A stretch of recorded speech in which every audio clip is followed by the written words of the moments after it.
الحمد لله الذي أنزل على عبده الكتاب ولم يجعل له عوجا وتبارك الذي جعل في السماء بروجا وجعل فيها سراجا وقمرا منيرا وأشهد أن لا إله إلا الله وحده لا شريك له وأشهد أن سيدنا ومولانا محمدًا عبده ورسوله أما بعد فأعوذ بالله من الشيطان الرجيم بسم الله الرحمن الرحيم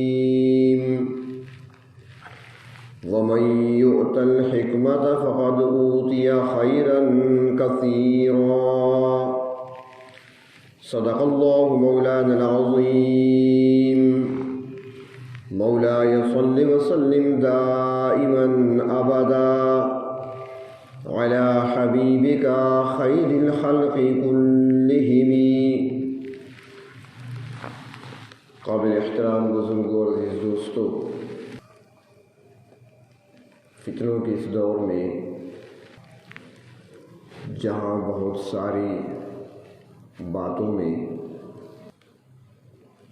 سادہ مسلمان جوانوں کو گمراہ کرنے اور ان کے ذہنوں کو منتشر کرنے کے لیے جو حربے استعمال کیے جاتے ہیں، وہاں پر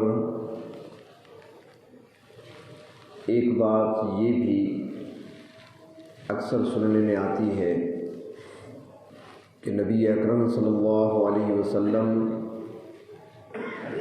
ختم نبوت کا تاج پہن کر تشریف لائے.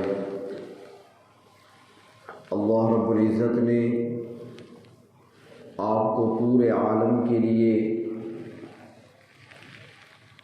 پیغمبر بنا کر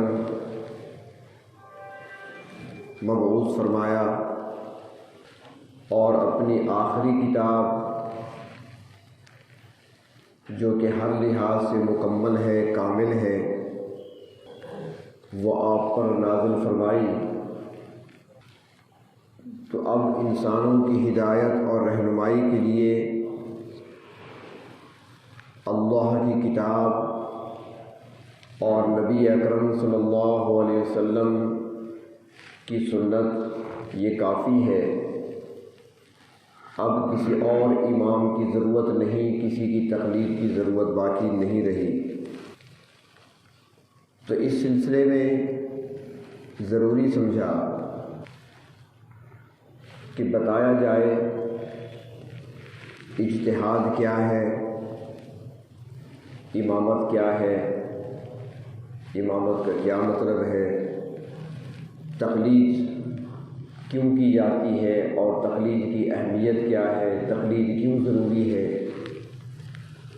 اور جن لوگوں کی، جن شخصیات کی تقلید کی جاتی ہے وہ کون لوگ تھے، کس زمانے کے، کس دور کے لوگ تھے، اور ان میں ایسی کون سی صلاحیتیں تھیں کہ جس کی بنا پر ان کی تقلید کی جاتی ہے. تو یوں تو بہت سارے ایسے واقعات ہمیں تاریخ میں ملتے ہیں کہ ماضی بعید میں کئی شخصیات ایسی آئیں جن کی تقلید کی گئی، جن کو لوگوں نے اپنا امام تسلیم کیا، رہنما تسلیم کیا، ان کی بات کو قبول کیا. مگر ان میں سے صرف 4 شخصیات ایسی ہیں جو کہ آسمان علم کے ستارے بن کر چمکے ہیں، اور آج تک دنیا میں مختلف مقامات پر ان 4 شخصیات کی تقلید کی جاتی ہے، کی جا رہی ہے، اور ان کے مقلد دنیا میں پائے جاتے ہیں. سب سے پہلے نمبر پر حضرت امام اعظم ابو حنیفہ نعمان بن ثابت رحمۃ اللہ علیہ کی ذات ہے، اور ان کے بارے میں تفصیلی گفتگو ہو چکی ہے چند جمعہ خطبات میں. دوسرے نمبر پر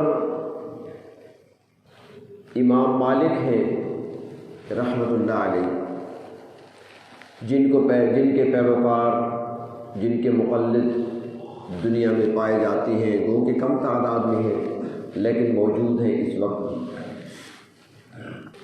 امام مالک مدینہ منورہ میں پیدا ہوئے، مدینہ منورہ میں رہنے والے تھے، اور ان کی خاندانی حیثیت کو سمجھنے کے لیے اتنا کافی ہے کہ جب حضرت عثمان غنی رضی اللہ تعالی عنہ کو شہید کیا گیا تو اس موقع پر پورے مدینہ پر باغیوں کا قبضہ تھا، مسلمانوں کو گھروں سے باہر نکلنے تک کی اجازت نہ تھی، مسجد کی طرف نماز پڑھنے کے لیے کوئی نہیں آ سکتا تھا۔ مظلوم مدینہ حضرت عثمان رضی اللہ تعالی عنہ کی شہادت ہو چکی تھی، مگر ان کو قبرستان لے جانے اور دفن کرنے کی اجازت نہیں دی جا رہی تھی۔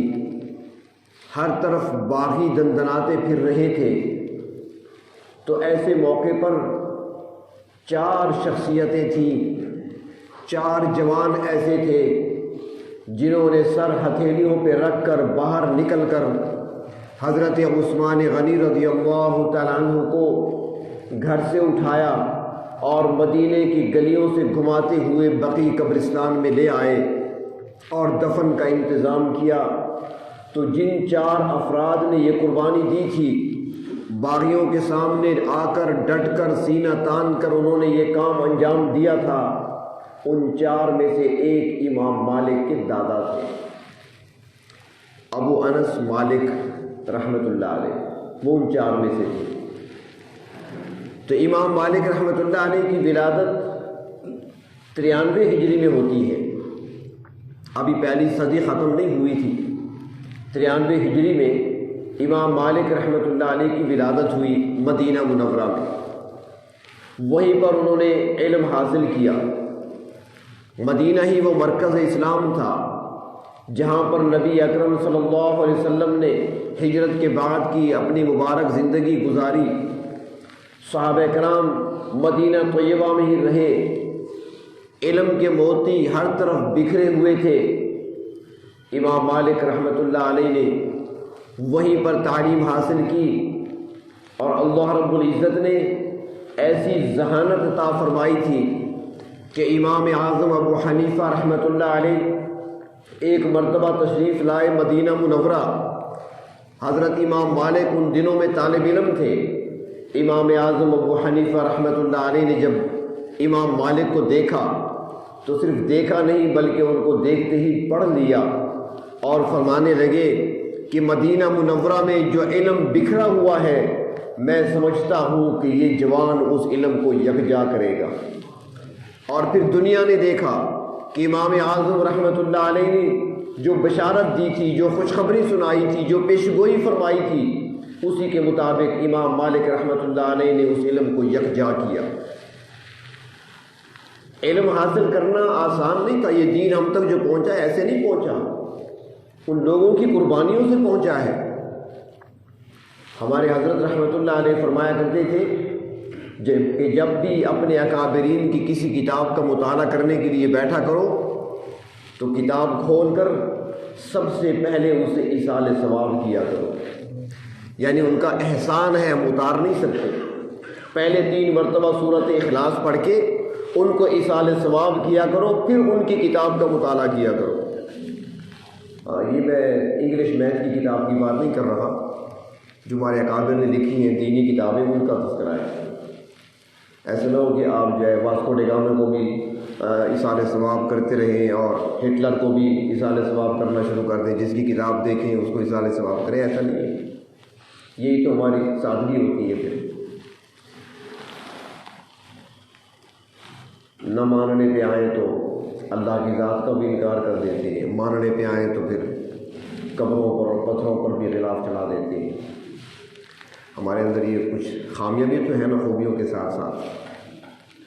تو بہرطور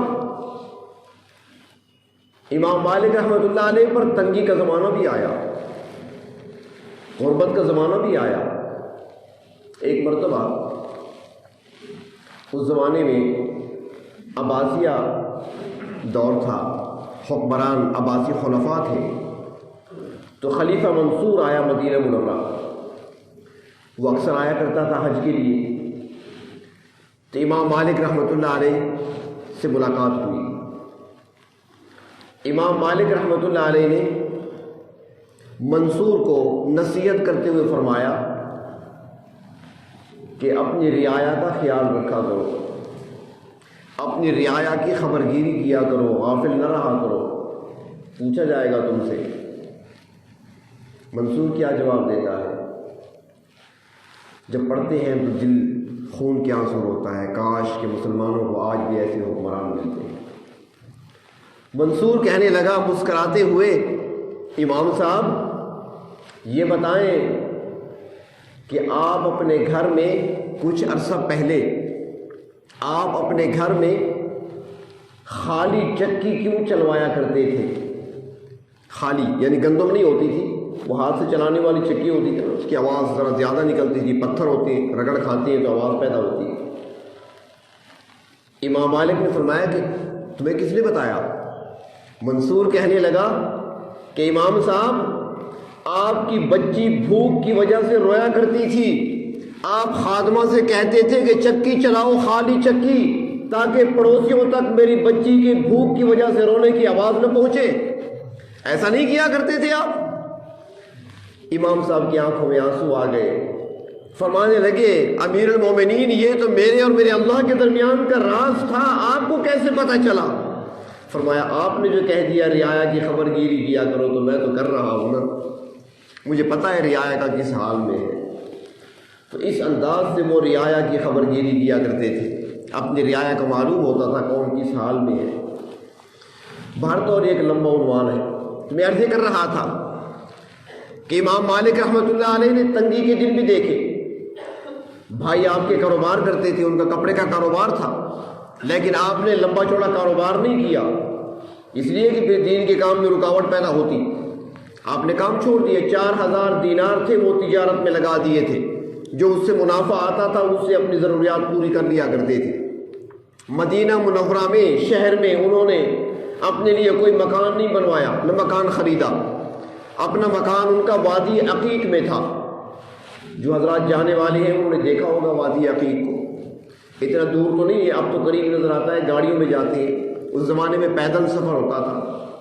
اور ویسے بھی امام مالک رحمۃ اللہ علیہ کا عشق رسول یہ تھا کہ جب تک زندہ رہے کبھی مدینے میں سواری پر سوار نہیں ہوئے، مدینے میں کبھی بھی سواری پر سوار نہیں ہوئے، نہ گھوڑے پر، نہ اونٹ پر، نہ خچر پر، پیدل چلا کرتے تھے، یہاں تک کہ بڑھاپے کی عمر میں، 80 سال کی عمر میں بھی سوار نہیں ہوا کرتے تھے۔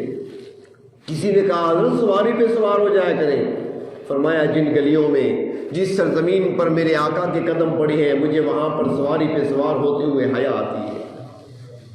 یہ محبت تھی ان کے دل کے اندر۔ اور جو مکان ان کا وادی عقیق میں تھا، اس مکان پر لکھا ہوا تھا ماشاء اللہ۔ تو کسی نے پوچھا حضرت آپ نے مکان پر ماشاء اللہ کیوں لکھوایا؟ فرمانے لگے قرآن نہیں پڑھا؟ قرآن کریم میں ایک واقعہ آتا ہے سورۃ کہف میں، 2 دوستوں کا یہاں پر گزر چکا ہے، وہ تفصیل اس کی گزر چکی ہے، اگر آپ کو یاد ہو تو کچھ یاد بھی رکھا کریں۔ ایک باغ والے کا واقعہ گزرا ہے، تو اس نے اپنے باغ والے سے کہا تھا جب اس کا باغ تباہ ہو گیا تھا، فرمایا تھا کہ لولا اذ دخلت قلت ما شاء اللہ، چاہیے تو یہ تھا کہ جب تو اپنے باغ میں داخل ہوتا تو تو کہہ دیتا ما شاء اللہ، تو نے نہیں کہا کبھی بھی۔ تو کہنے لگے وہاں باغ کا ذکر ہے تو میرا گھر میرا باغ ہی تو ہے نا، تو میں نے اس لیے یہاں پر ما شاء اللہ لکھا ہے۔ تو مدینہ شہر کے اندر اپنا مکان نہیں بنوایا، بلکہ مکان کرائے پہ لیا ہوا تھا۔ حضرت عبداللہ بن مسعود رضی اللہ تعالیٰ عنہ کا مکان تھا، وہ امام مالک نے کرائے پہ لیا ہوا تھا، اسی مکان میں رہا کرتے تھے، اور مسجد نبوی کے اندر درس حدیث دیا کرتے تھے۔ اللہ نے ذہانت عطا فرمائی تھی، اللہ رب العزت نے قوت حافظہ بھی عطا فرمایا تھا، علمی استعداد بھی عطا فرمائی تھی، مسجد نبوی کے اندر، لیکن ادب ساتھ تھا۔ یہ ساری چیزیں، یہ نعمتیں ادب پہ ملا کرتی ہیں، بے ادبی سے نعمتیں چھن جایا کرتی ہیں، ملا نہیں کرتی۔ ادب کا حال یہ تھا کہ درس حدیث دینے کے لیے آتے، پہلے غسل فرمایا کرتے تھے، اس کے بعد بہترین سوٹ پہنتے، پھر خوشبو لگاتے، سر پر دستار باندھتے، اور پھر مسجد میں تشریف لایا کرتے تھے، درس دینے کے لیے بیٹھا کرتے تھے، اور سامنے شاگرد بیٹھے ہوتے تھے، اور درس کے دوران اتنی خاموشی ہوتی تھی کہ امام شافعی رحمۃ اللہ علیہ، جو ان کے شاگردوں میں سے ہیں، امام شافعی رحمۃ اللہ علیہ فرماتے ہیں کہ جب ان کے درس میں ہم بیٹھا کرتے تھے تو ان کی موجودگی میں درس کے دوران ہم اپنی کتاب کے ورق بھی نہیں پلٹتے تھے کہ اس سے بھی کڑکڑاہٹ کی آواز پیدا ہوگی، اتنی خاموشی ہوتی تھی، اتنا ادب ہوا کرتا حدیث شریف کا۔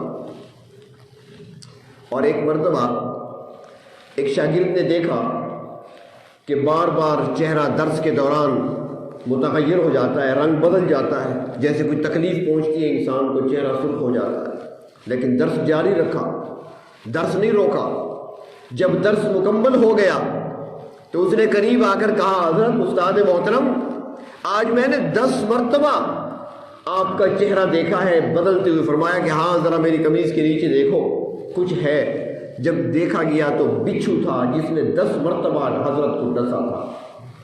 اب بچھو کے ڈسنے کی تکلیف تو جن کو ڈسا ہے وہ جانتے ہیں، یا جن کے گھر میں کسی کو ڈسا ہو پورا گھر پریشان ہو جاتا ہے، 24 گھنٹے تک اس کا درد نہیں جاتا، چاہے انجیکشن لگاتے رہیں چاہے جو بھی کرتے رہیں، کتنی تکلیف ہوتی ہے شدت کی، بے چین ہو جاتا ہے انسان۔ 10 مرتبہ ڈسا اسے، لیکن ادب تھا حدیث نبوی کا، اپنی جگہ سے ہلے تک نہیں۔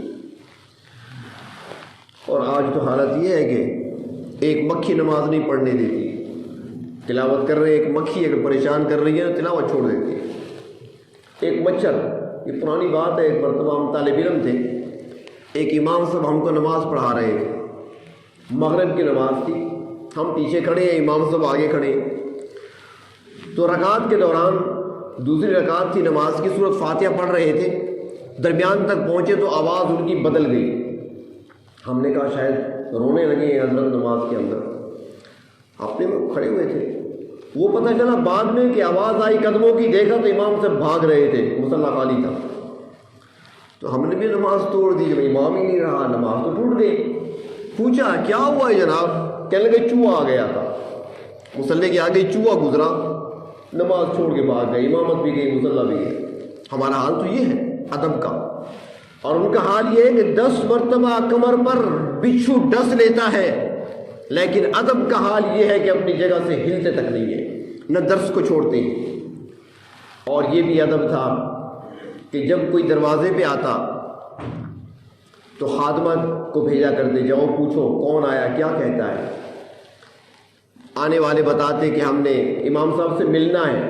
بھئی کس سلسلے میں ملنا ہے؟ کوئی مسئلہ پوچھنا ہے یا کوئی حدیث سننا چاہتے ہو؟ اگر وہ کہتے کہ مسئلہ پوچھنا ہے تو حضرت باہر آ کر مسئلہ بتا دیتے، اور اگر وہ کہتے کہ نہیں ہم نے تو حدیث سننی ہے تو غسل فرماتے، اور اگر موقع نہ ہوتا تو وضو فرماتے، لباس تبدیل کرتے، خوشبو لگاتے، سر پر دستار باندھتے، مسجد نبوی میں آتے، التحیات کی شکل میں باادب ہو کر بیٹھتے، پھر فرماتے کہ بتاؤ کون سی حدیث سننی ہے۔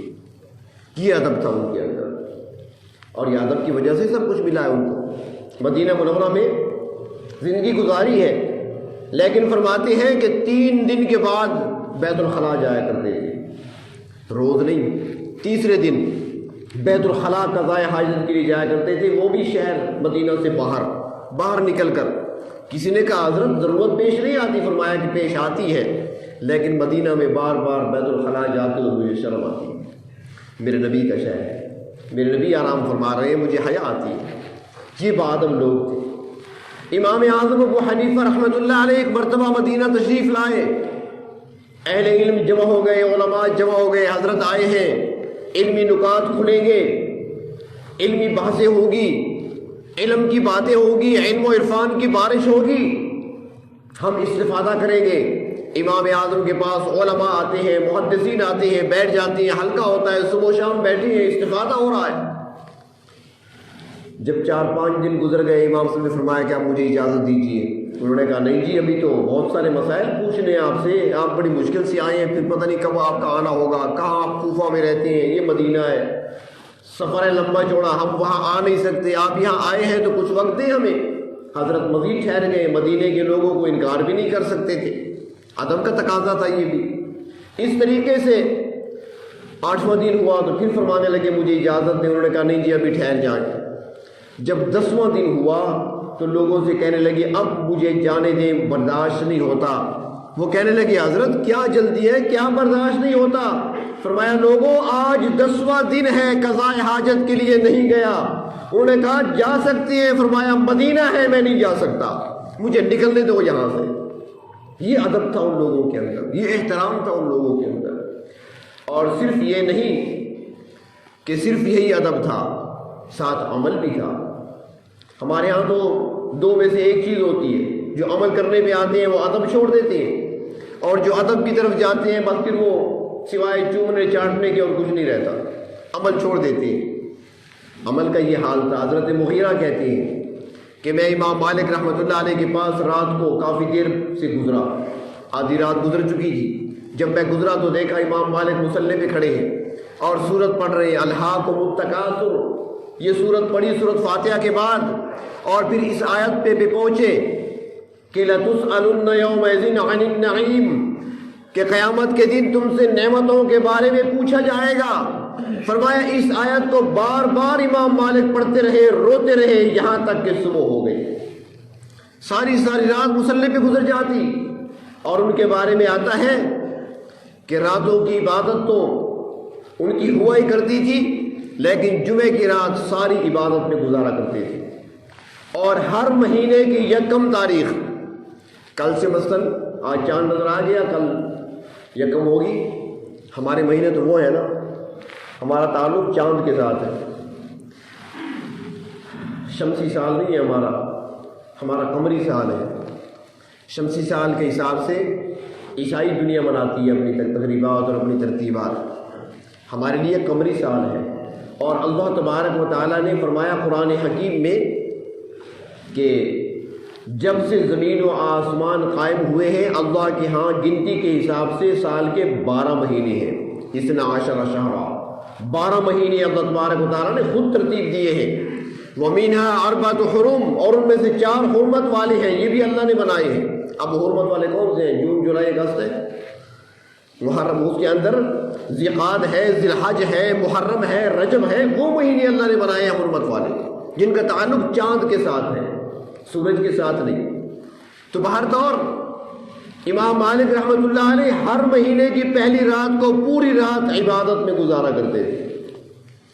یہ نہیں کہ بھئی نیا مہینہ شروع ہو رہا ہے کل سے اور ساری رات بس ناچ کود میں گزار دی جائے، آتش بازی میں گزار دی جائے، اللہ کی نافرمانی میں گزار دی جائے۔ نہیں، نیا مہینہ شروع ہو رہا ہے، گزشتہ مہینے کا کھاتا بند ہو رہا ہے، تو اس پہ غور کیا جائے، اپنا محاسبہ کیا جائے۔ مہینہ پورا ہوا، میں نے کیا کیا مہینے میں، میں نے کیا کمایا اس پورے مہینے میں، کتنے پارے میں نے تلاوت کی ہے، کتنے میں نے ختم کیے ہیں، کتنے میں نے تسبیحات پڑھی ہیں، کتنی نمازیں میں جماعت کے ساتھ پڑھ چکا ہوں، کتنے نوافل ادا کیے ہیں، کتنی راتیں اٹھ کر مجھے تہجد کی توفیق ملی ہے، پچھلے مہینے کا حساب، اور اگلے مہینے کے لیے نیا عزم لے کر صبح کرنا۔ یہ طریقہ ہے مسلمان کا، یہ ناچنا کودنا یہ مسلمان کا طریقہ نہیں ہے۔ مسلمان کے لیے دنیا جیل خانہ ہے، الدنیا سجن المؤمن و جنت الکافر۔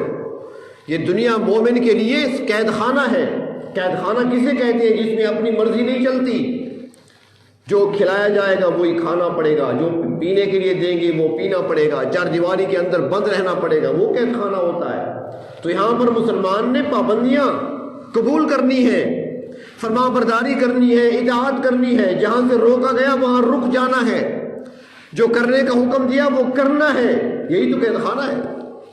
اور کافر کے لیے یہی جنت ہے، اس نے جو کچھ کرنا ہے بس یہیں پہ کر لے، جو عیاشی کرنی ہے، جو مزے کرنے ہیں وہ دنیا میں کرے گا، آخرت میں ان کا کوئی حصہ نہیں۔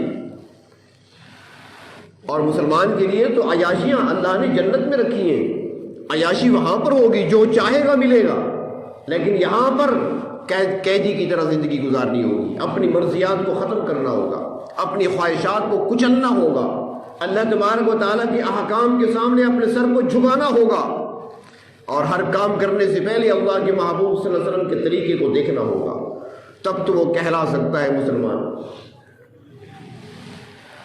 ابھی ایک نکاح کی محفل تھی تو وہاں بھی میں عرض کر رہا تھا کہ نکاح کی مجلس میں جو آیات پڑھی جاتی ہیں خطبے میں، تو ان میں پہلی آیت پڑھی جاتی ہے یا ایھا الذین آمنوا اتقوا اللہ حق تقاتہ ولا تموتن الا وانتم مسلمون۔ یہ کیوں پڑھی جاتی ہے؟ کبھی غور ہی نہیں کیا ہم نے؟ موقع نکاح کا ہے اور ڈرایا جا رہا ہے، وہ اس لیے کہ نکاح تو غیر مسلم بھی کرتے ہیں، ہندوؤں میں بھی ہوتا ہے، عیسائیوں کے ہاں بھی نکاح ہے، یہودیت میں بھی نکاح ہے، بدھ مت میں بھی بندھن کے اپنے طریقے ہیں، طریقہ کار ان کا اپنا ہے، لیکن ان کے نکاح عیاشی کے لیے ہوتے ہیں، ان کے نکاحوں میں شراب چلتی ہے، ان کے نکاحوں میں اللہ کی نافرمانی ہوتی ہے، ان کے نکاحوں کے اندر گناہ پہ گناہ ہوتے ہیں، ان کے نکاحوں کے اندر فحاشی عریانی ہوتی ہے۔ تو خطبہ نکاح میں یہ آیت پڑھ کر بتایا گیا یا ایھا الذین آمنوا اتقوا اللہ۔ نکاح کی مجلس ہے، نکاح کی محفل ہے، اللہ فرماتی ہے ایمان والو، وہ اگر فحاشی اختیار کرتے ہیں، وہ اگر عریاں ہو کر باہر آتے ہیں، وہ اگر شراب کے جام لٹاتے ہیں، وہ اگر عیاشیاں کرتے ہیں، وہ تو میرے نہیں۔ یا ایھا الذین آمنوا اتقوا اللہ، ایمان والو تم تو میرے ہو، تم تو ڈر جاؤ، تم تو میرے ہو نا، تم تو میرے اپنے ہو، تم تو مجھ پر ایمان لا چکے ہو، تم سے کیوں ایسا ہوتا ہے؟ تم تو نکاح کو ویسا کرو جس طرح میرے نبی نے تمہیں سکھایا تھا۔ تو ہمارے ہاں نکاح ایک رسم نہیں ہے، مسلمانوں کے ہاں نکاح ایک رسم رواج نہیں، صرف بندھن نہیں ہے، بلکہ عبادت ہے، عبادت۔ جس طرح جمعے سے پہلے خطبہ پڑھا جاتا ہے، عید کی نماز میں خطبہ پڑھا جاتا ہے، حج کے موقع پر خطبہ پڑھا جاتا ہے، نکاح میں بھی خطبہ پڑھا جاتا ہے، تو اس سے معلوم ہوا کہ حج بھی عبادت، جمعہ بھی عبادت، نماز عید بھی عبادت، تو نکاح بھی عبادت ہے۔ تو ہر طور میں عرض کر رہا تھا کہ امام مالک رحمۃ اللہ علیہ، اللہ رب العزت نے تقوی بھی عطا فرمایا، اللہ تبارک و تعالیٰ نے ذہانت بھی عطا فرمائی، اور ایسی ذہانت کہ مدینہ منورہ میں ایک عورت فوت ہوئی، انتہائی نیک متقیہ پرہیزگار عورت، اس کی وفات ہوئی، غسل دینے کے لیے ایک عورت آئی، غسل دینے کے لیے، اب وہ غسل دے رہی تھی، تو غسل دیتے ہوئے جب اس نے اس فوت شدہ عورت کی ران پہ ہاتھ رکھا، تو ران پہ ہاتھ رکھ کر اس نے اس پر تہمت لگا دی، یعنی کہ یہ عورت اخلاق کردار کے لحاظ سے ٹھیک نہیں تھی۔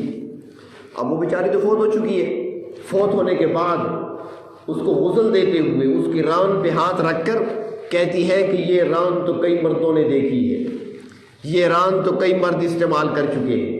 بس یہ جملہ اس نے کہا، اس کا ہاتھ وہیں پر چپک گیا، ایلفی لگ گئی، چپک گیا۔ اب اس کے ہاتھ کو ہٹانے کی کوشش کرتے ہیں، ہٹتا ہی نہیں ہے، جڑ گیا ساتھ ہاتھ اس کی ران کے۔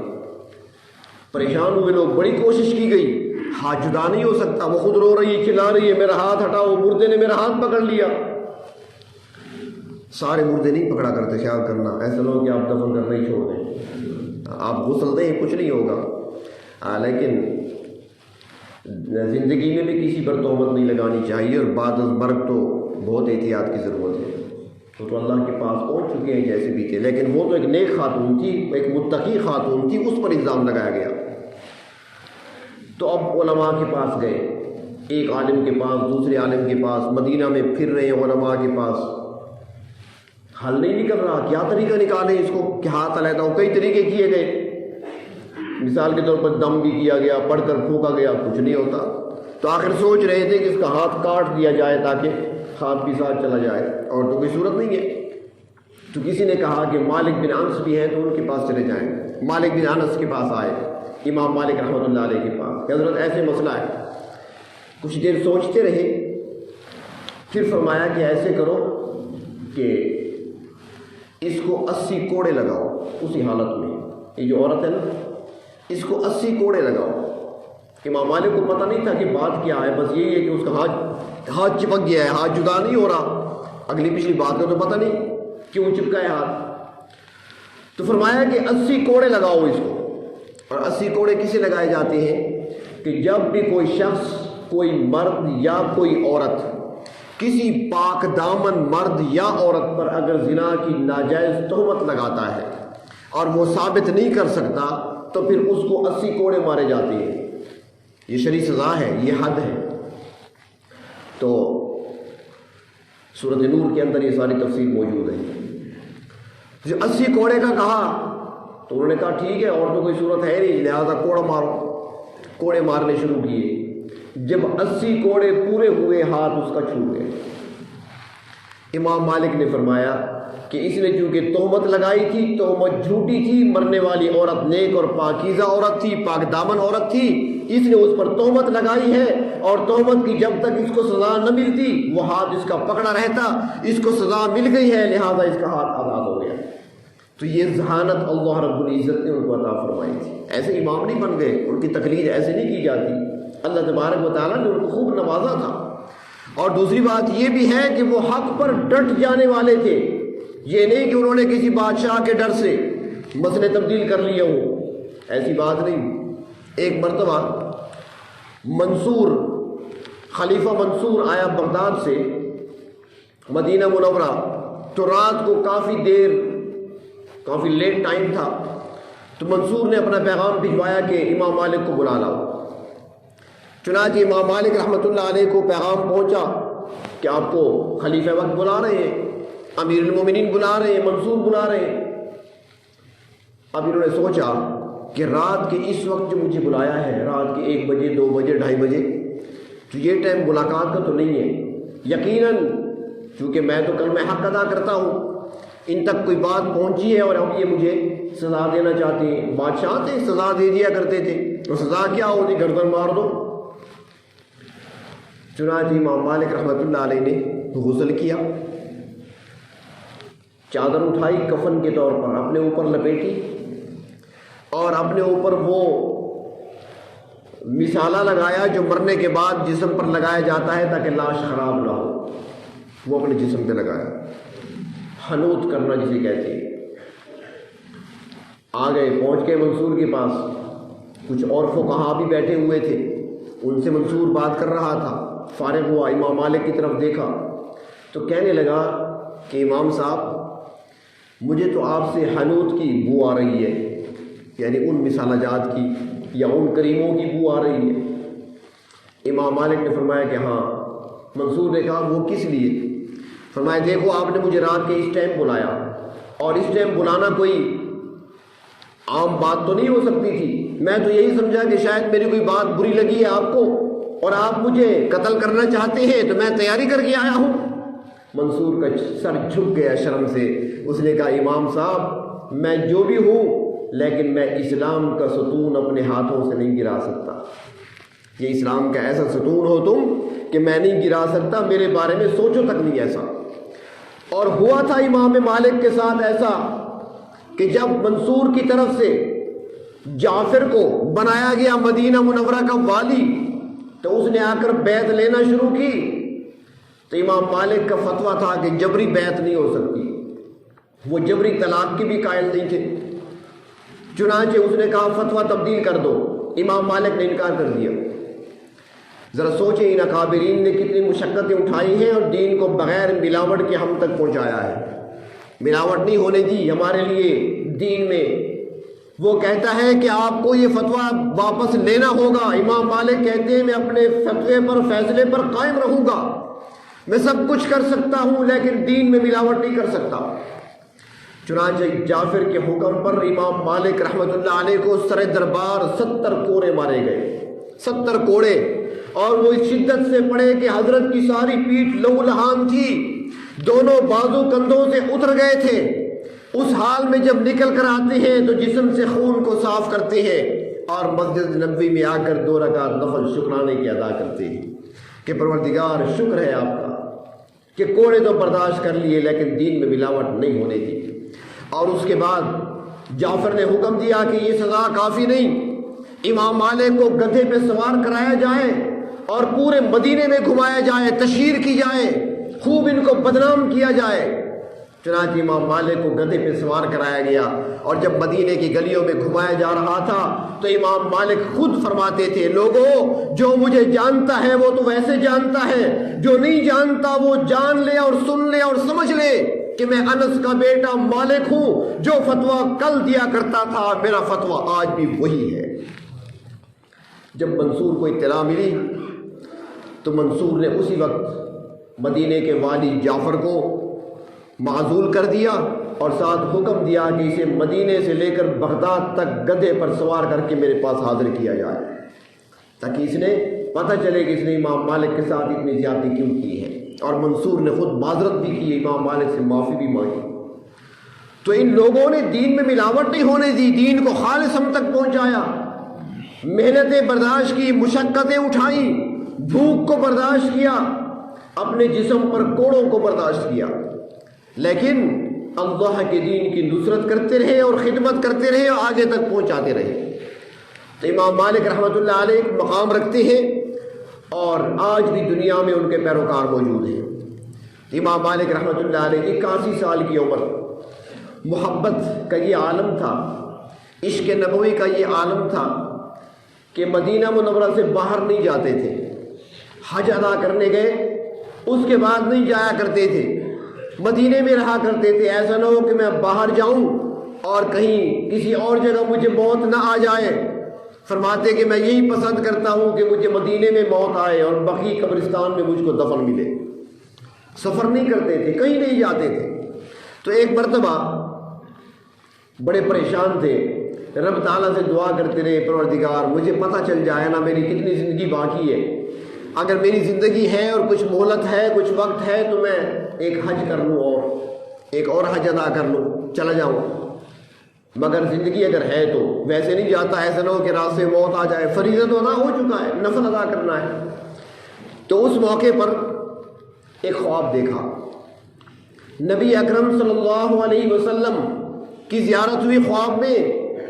امام مالک رحمۃ اللہ علیہ نے خواب میں ہی پوچھا، اللہ کے محبوب میں مدینے کو چھوڑنا نہیں چاہتا، زندگی میں بھی اور بعد از مرگ بھی میں یہی رہنا چاہتا ہوں، اور میں چاہتا ہوں مجھے مدینے کا دفن ملے، لیکن میں نہیں جانتا کہ میری موت کب آئے گی۔ اگر مجھے پتہ چل جائے کہ میری زندگی کے کتنے لمحات باقی ہیں، کتنا وقت باقی ہے، اگر کچھ وقت باقی ہے تو میں ایک حج کر لوں یا عمرہ کر لوں، بیت اللہ کی زیارت کر کے واپس آ جاؤں۔ تو اللہ کے محبوب صلی اللہ علیہ وسلم نے خواب میں ہی امام مالک کو جو جواب دیا وہ صرف ہاتھ کے اشارے سے تھا۔ آپ نے ایسے 5 انگلیاں دکھائیں، اشارہ کر دیا۔ امام مالک رحمۃ اللہ علیہ کی آنکھ کھل گئی، سوچ میں پڑ گئے کہ میں نے سوال پوچھا، آپ نے میرے سوال کا ہی تو جواب دیا، وہ تو ٹھیک ہے، لیکن جواب کیا؟ 5 کا اشارہ کیا آپ نے۔ اب ان 5 سے کیا مراد ہے؟ 5 سال میرے باقی ہیں، 5 ہفتے باقی ہیں، 5 مہینے باقی ہیں، 5 دن باقی ہیں، کتنی عمر باقی ہے؟ حساب کیسے کریں؟ چنانچہ اس زمانے میں امام ابن سیرین رحمۃ اللہ علیہ حیات تھے، زندہ تھے، جن کو اللہ رب العزت نے یوسف ثانی بنایا تھا خوابوں کی تعبیر میں، اور اسی سے خواب لوگ پوچھنے جایا کرتے تھے۔ جیسے کہ پہلے بھی عرض کیا تھا، امام اعظم ابو حنیفہ رحمۃ اللہ علیہ نے خواب دیکھا تو وہ بھی ان سے پوچھوایا تھا۔ تو امام مالک رحمۃ اللہ علیہ نے بھی کسی کو بھیجا کہ جا کر یہ خواب بیان کریں ان سے اور جا کر پوچھیں، لیکن ایک خیال رکھنا کہ میرا نام نہیں لینا، بتانا نہیں ہے میرا، کچھ باتیں چھپانے کی ہوا کرتی ہیں۔ ہاں، کچھ لوگ تھے جو نیکی کیا کرتے تھے بہت زیادہ اور پھر اپنی نیکیوں کو چھپایا کرتے تھے۔ امام مالک رحمۃ اللہ علیہ ہمیشہ سجدہ نرم جگہ پر کیا کرتے تھے، نرم جگہ پر سجدہ کیا کرتے تھے۔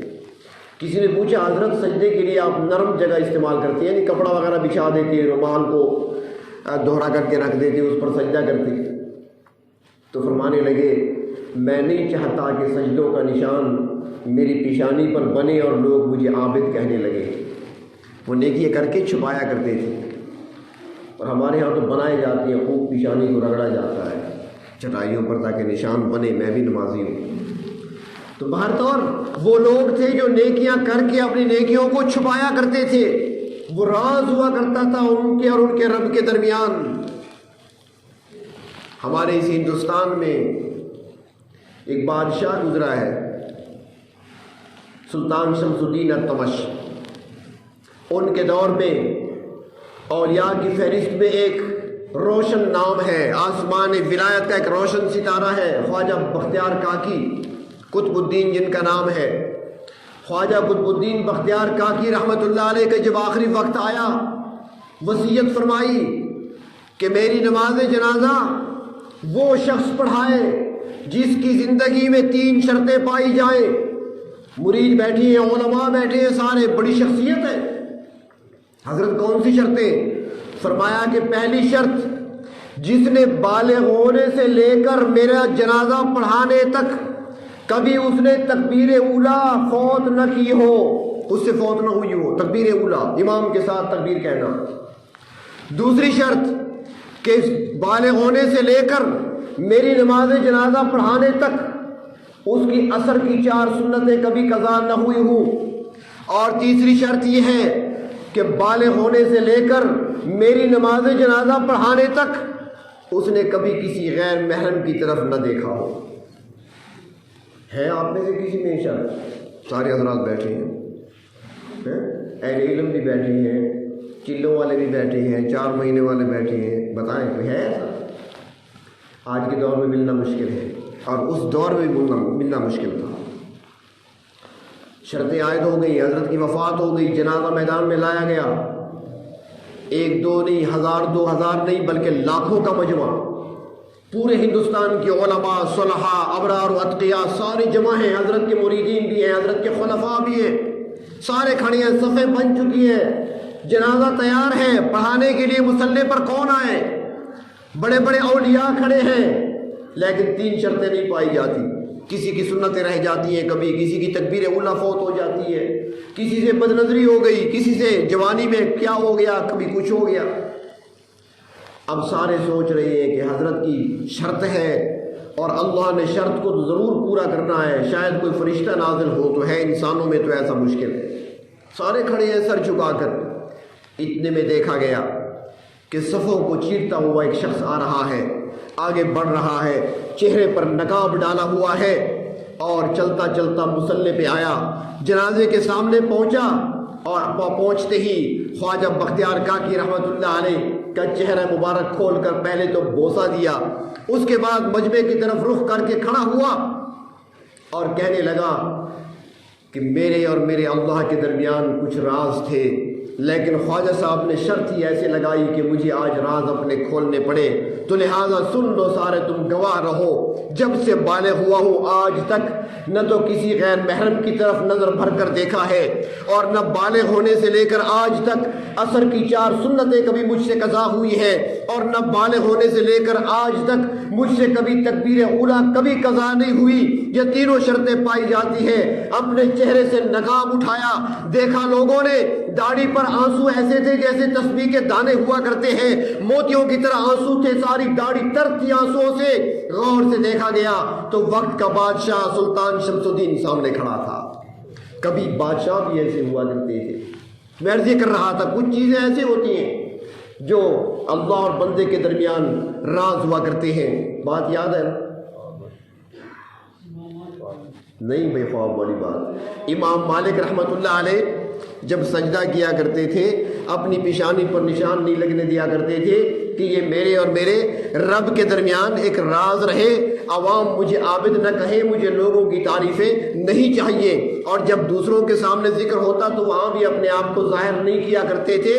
خواب میں 5 انگلیاں دیکھی تو بھیجا ابن سیرین کے پاس کہ جا کر پوچھو، میرا نام نہیں لینا، میرا نام نہیں بتانا، بس خواب کی تعبیر پوچھنی ہے۔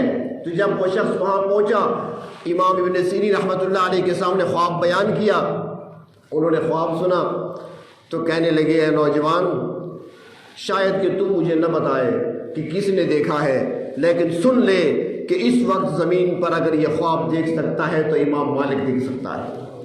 تو وہ کہنے لگا جی دیکھا انہوں نے فرمایا کہ جا کر امام صاحب سے کہہ دیجئے کہ اللہ کے محبوب صلی اللہ علیہ وسلم نے 5 انگلیوں کا اشارہ کر کے یہ نہیں بتایا کہ 5 سال 5 مہینے 5 دن 5 ہفتے 5 گھنٹے 5 منٹ، یہ مراد نہیں ہے، بلکہ آپ نے 5 انگلیوں کا اشارہ کر کے یہ بتایا کہ 5 چیزوں کا علم اللہ نے کسی کو دیا ہی نہیں ہے۔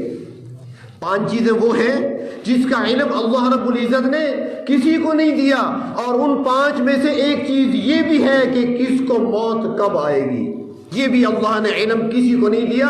لہذا جب بھی آئے گی اللہ کے حکم سے آئے گی، وہ وقت کب مقررہ پہنچے گا وہ اللہ جانتے ہیں، وہ آپ معلوم نہیں کر سکتے۔